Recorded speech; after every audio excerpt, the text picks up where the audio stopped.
राम राम साहब। तो चलते हैं हम नेक्स्ट वीडियो की ओर।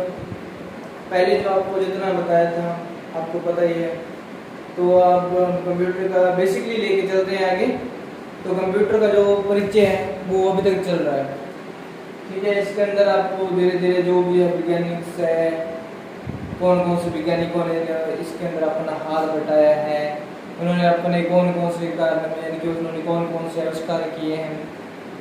तो कंप्यूटर के अंदर हमने इसका परिचय जो पढ़ रहे थे, तो आगे हम चलते हैं।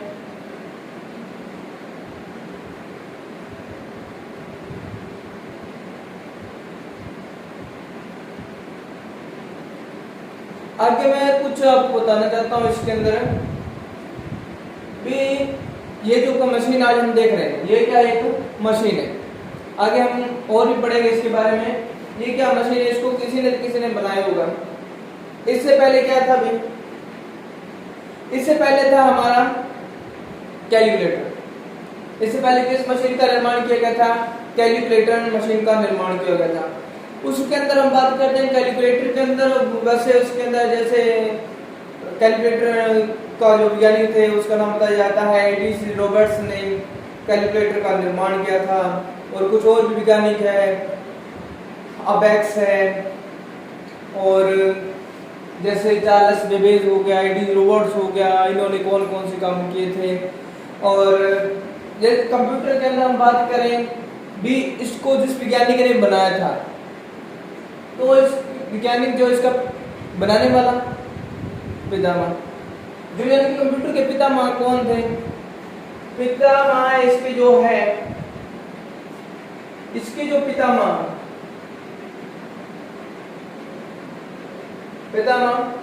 जो बनाने वाला होता है, ठीक है। इसके जो पितामह है, इसका नाम क्या है अभी पता है किसी को? कंप्यूटर के पितामह चार्ल्स बेबेज। क्या नाम है इसका?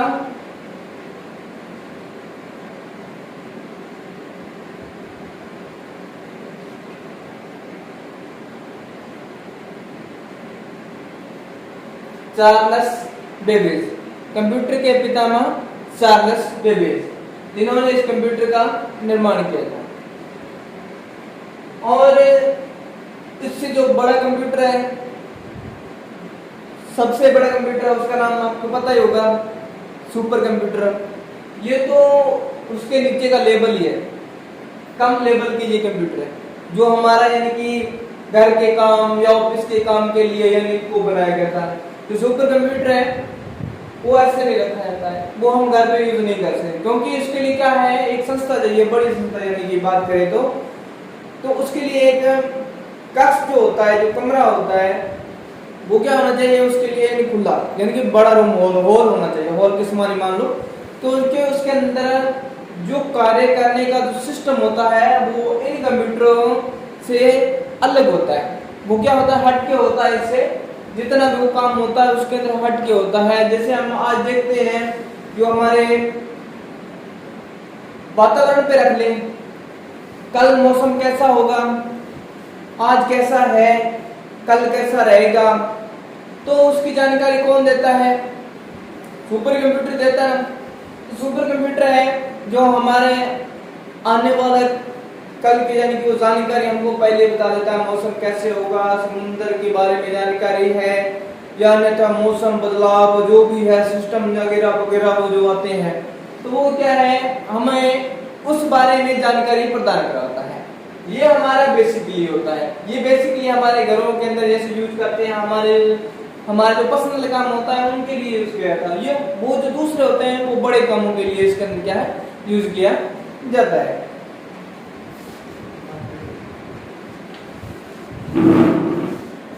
अब कंप्यूटर के इसके बारे में हम पढ़ रहे थे, तो जो इसके जो पितामह है चार्ल्स बेबेज।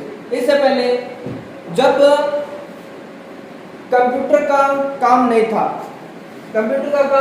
उससे पहले जो वैज्ञानिक थे उनको क्या था भाई, उनको अपनी कैलकुलेशन करने के लिए, यानी कि जो मैथमेटिक्स वर्क है, जोड़ घटा गुणा भाग जो भी है काम, तो उनके लिए इनको क्या करना, यानी कि उसके अंदर जो कार्य करते थे उसके अंदर उसको बहुत ज़्यादा टाइम लगता था।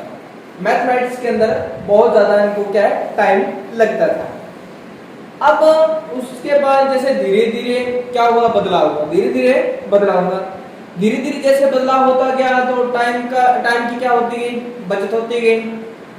जैसे हम आज जैसे मान लो कि छोटे लेवल पे बात कर ले, जैसे हम फर्स्ट टाइम हम पहली क्लास में थे, उसके बाद हमको टीचर क्या है थोड़ा काम देता, ये ऐसा लाइन मार दे, ऐसे लाइन मार दे, सिखाता है ना। उसके बाद हम दूसरी लाइन यानी कि दूसरी क्लास के अंदर चला जाता है। जब हम दूसरी क्लास के अंदर जाते हैं तो इस लेवल से आगे थोड़ा और काम देने जाते हैं। फिर तीसरी क्लास में चले गए तो उससे बड़ा काम, जैसे इसके अंदर पहले हमको एक एक करके, फिर दो दो जोड़ के, फिर तीन तीन जोड़ के, उसके बाद तीसरी के अंदर चले गए तो हम जोड़ घटाओ गुना भाग आगे चला गया, कैसे करेंगे। जैसे साइंस की अपने साइंस मान लो या हमारे मैथमेटिक्स के अंदर जो वर्क होता है, मैथ का कितना वर्क होता है, तो सभी जो वर्क होता है मैथ के अंदर जो हम वर्क करते हैं हमको कितना टाइम लगता है। अगर हम कैलकुलेटर से करें, अगर कोई संख्या है, बड़ी संख्या है, इकाई दहाई सैकड़ा जैसे हम बात करते हैं, तो जो बड़ी संख्या होती है उसको हमको जोड़ने के लिए अगर हम कॉपी पेन से जब इन चीजों को यानी कि सॉल्व करते हैं, जब इसको टोटल करते हैं तो हमको बहुत टाइम लगता है। हम उसको 2-3 बार देखते हैं, क्यों? क्योंकि उसके अंदर हमको ऐसा होता है भी कोई क्वेश्चन अगर मान लो कि ये सॉल्व कर रहे हैं, जो सॉल्व कर रहे हैं उसके अंदर हमारे यानी कि कोई कैलकुलेशन क्या है रॉन्ग ना, गलत ना हो जाए, हमारा जितना टोटल है वो गलत ना हो जाए। और आजकल क्या है वो कैलकुलेशन है मोबाइल के अंदर, कैलकुलेशन और कंप्यूटर के अंदर है, देखते हैं ना। क्यों है? क्योंकि इसके अंदर हमारे टाइम की बचत होती है, हमारा जितना भी वर्क है उसको जल्दी से हम करने की कोशिश करते हैं।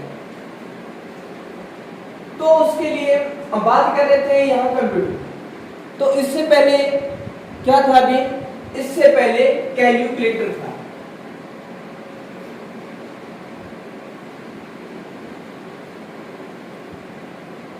कैलकुलेटर किस लिए था? ये मैथमेटिक्स है, सॉन्ग वगैरह वगैरह नहीं चलेंगे इसके अंदर, पता ही आपको।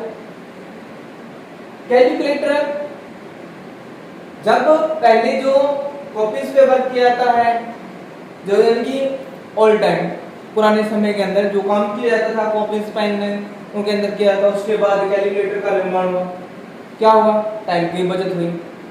जब टाइम की बचत हुई उसके बाद फिर वैज्ञानिकों ने और कुछ सोचा भी, उससे बड़ा भी को आविष्कार करते हैं। फिर उन्होंने क्या किया? कंप्यूटर बना दिया। कंप्यूटर के भी आगे कितने प्रकार बना दिए? 4 प्रकार बना दिए। जैसे ये माइक्रो कंप्यूटर का प्रकार है, हम घरों के अंदर यूज करते हैं, माइक्रो कंप्यूटर है। माइक्रो है, मिनी है, मेन फ्रेम है, सुपर कंप्यूटर है, ठीक है। तो ये क्या है, इनके आकार के आधार पर भी ये आगे मैं आपको बताऊंगा, ये सभी लिखवा दूंगा परिचय के अंदर जो होगा मैं सभी लिखवा दूंगा। इसके अंदर भी कहां से कहां तक है, किस वैज्ञानिकों ने इस कंप्यूटर के अंदर साथ दिया, ये किस कंप्यूटर के पार्ट है, जैसे इसके पितामह कौन थे, इसके पितामह कौन थे।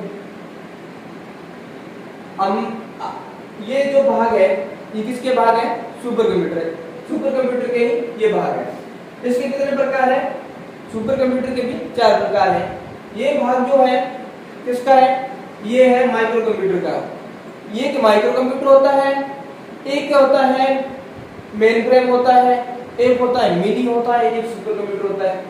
सुपर कंप्यूटर बड़े कामों के लिए होता है, बाकी ये छोटे कामों के लिए बनाया गया। और जो दूसरे कंप्यूटर्स हैं वो साइंस वगैरह वगैरह जो वैज्ञानिक लोग होते हैं वो इनका काम करते हैं, ठीक है। तो हम आगे चलते हैं।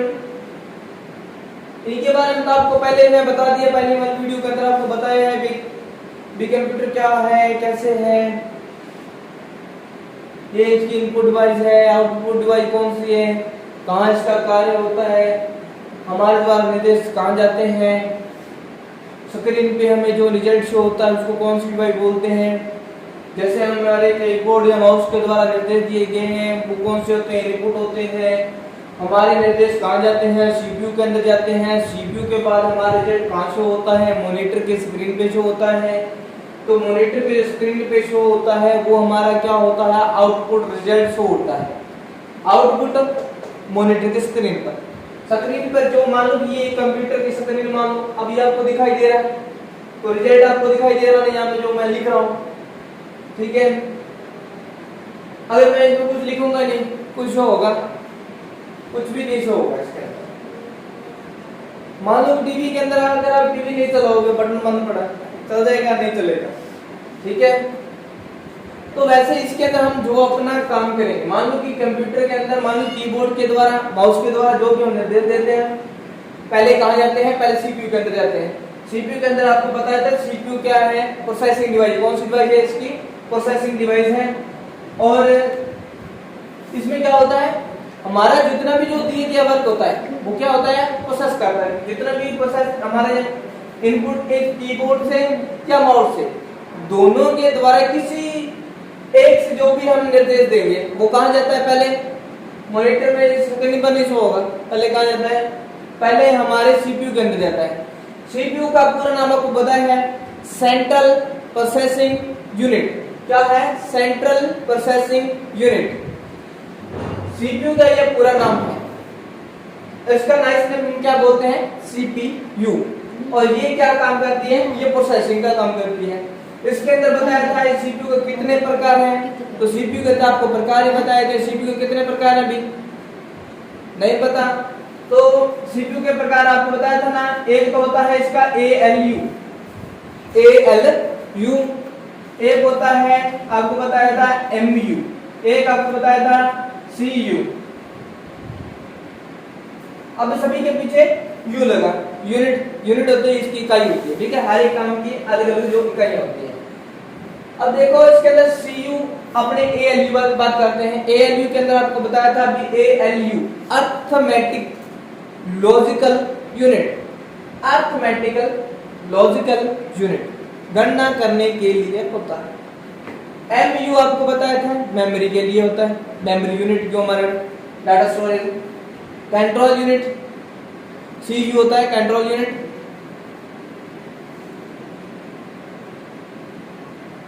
यानी कि इसका जो पार्ट है सभी का ये कौन करता है, कंट्रोल यूनिट हैंडल करता है, ठीक है।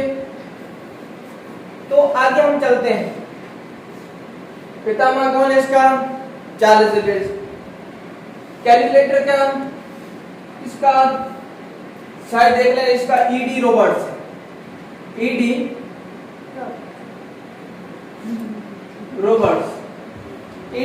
रॉबर्ट्स है कैलकुलेटर के जो पितामह माने गए।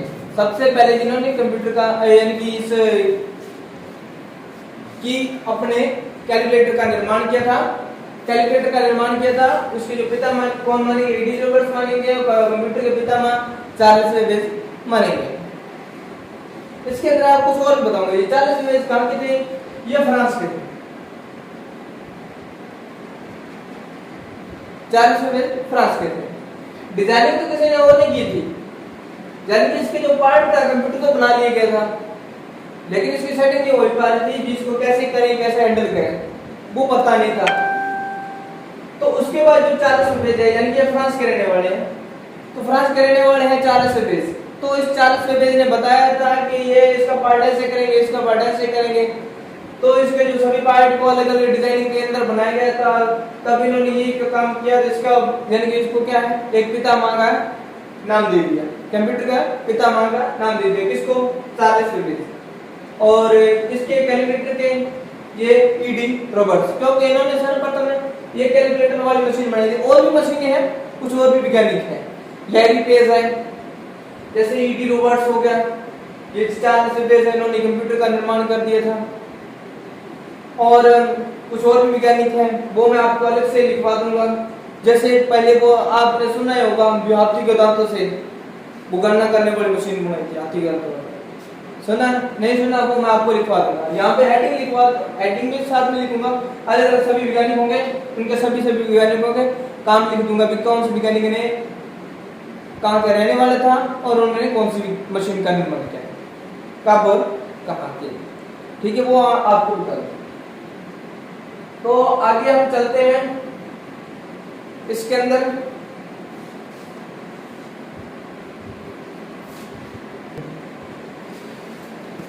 तो मैं इसे रेज कर रहा हूं एक बार।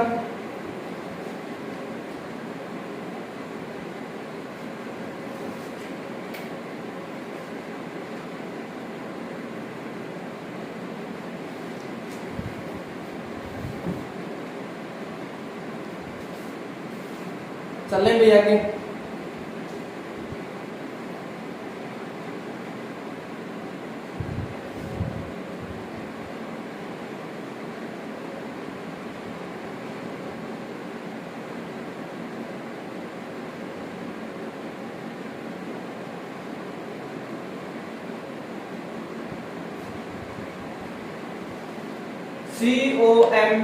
COMPUTER क्या बन गया अभी? कंप्यूटर। आगे भी बात करेंगे। COMPUTER क्या बन गया? कंप्यूटर। अब अगर कई बार इसका फुल फॉर्म भी पूछ लेते हैं, अब तक कई बार शायद एग्जाम में पूछा होगा तो पता नहीं, अगर पूछ भी ले तो भी हमें इसका पता होना चाहिए इसका फुल फॉर्म से क्या होता है। अब मैंने यहां पे लिखा हूं सी का।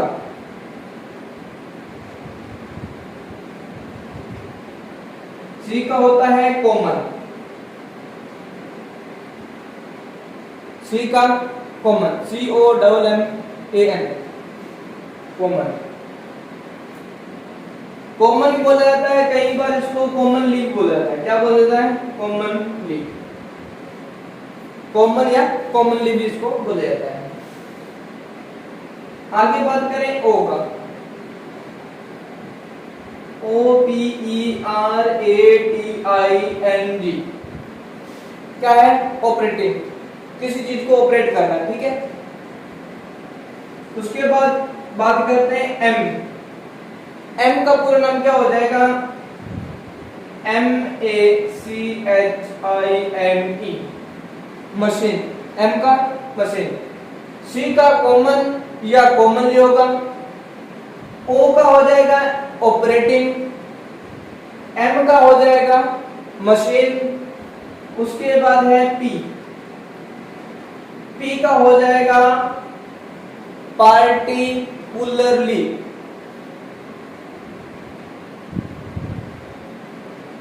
पार्टी CULARLY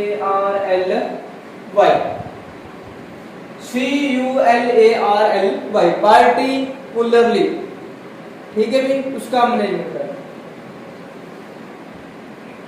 उसके बाद कौन सा है? पी के बाद यू। यू का क्या हो जाएगा भी? है किसी को पता? USED user. कई बार फॉर भी लगा रहे हैं, यूजर फॉर। उसके बाद है टी। टी का पूरा नाम है, टी का पता है?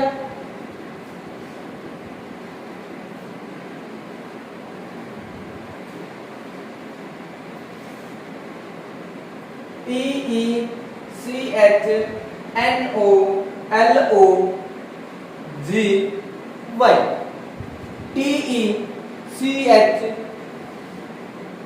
TECHNOLOGY technology. अब हमारा कौन सा है? ई।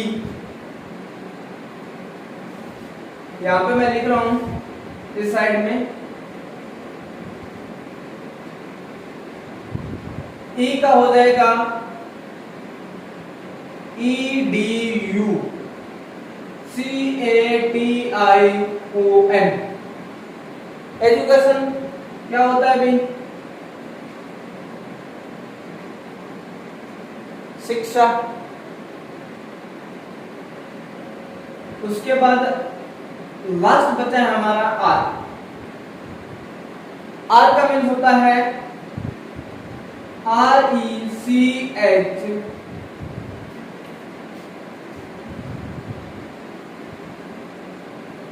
वीडियो तो रिसर्च